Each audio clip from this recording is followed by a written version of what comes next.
রাঙা হাসি রাশি রাশি অসুখ পলাশে, রাঙা নেশা মেঘে মেশা প্রভাত আকাশে। কবিগুরু এই গানটি অসুখ এবং পলাশ ফুলকে নিয়ে লিখেছিলেন। চমৎকার একটি গান। আপনি দেখতে পাচ্ছেন বসন্তের বারতা নিয়ে এই যে অসুখ ফুল ফুটেছে, গাছের গোড়া থেকে একদম ক্যানোপির উপর পর্যন্ত ফুলগুলি ফুটেছে। এটা একটা এডিবল ফ্লাওয়ার। এর বায়োলজিক্যাল নাম হচ্ছে সারাকা অসুকা। অসুকা শব্দটির একটি অর্থ আছে। অসুকা শব্দটি সংস্কৃত অসুখ থেকে এসেছে, যার অর্থ সুখ দূর করা। এটি সরাসরি রামায়ণের কাহিনীর সঙ্গে যুক্ত।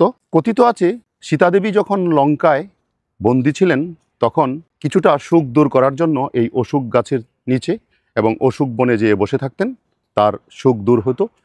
সেই কনসেপ্ট থেকেই এর ইপিথেট অংশের নামটি করা হয়েছে অশোকা। এটি একটি ঔষধি গুণসম্পন্ন উদ্ভিদ। বিশেষ করে প্রাচীন ভারতে ভারতীয় আয়ুর্বেদিক চিকিৎসায় এটি ঔষধ হিসাবে ব্যবহার করা হতো।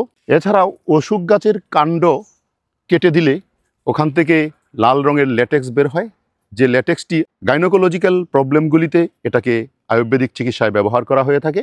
এডিবল একটি ফ্লাওয়ার। এডিবল ফ্লাওয়ার বলতে এই ফুল দিয়ে সাধারণত চপ, বড়া, বিভিন্ন রকমের সবজি হিসাবে রান্না করে খাওয়া যায়। অশোক অত্যন্ত চমৎকার ফুল ফুটায়, ঔষধি গুণ সম্পন্ন উদ্ভিদ। সুতরাং আপনি চাইলে আপনার বাগানেও 1-2টা অশোক গাছ রাখতে পারেন।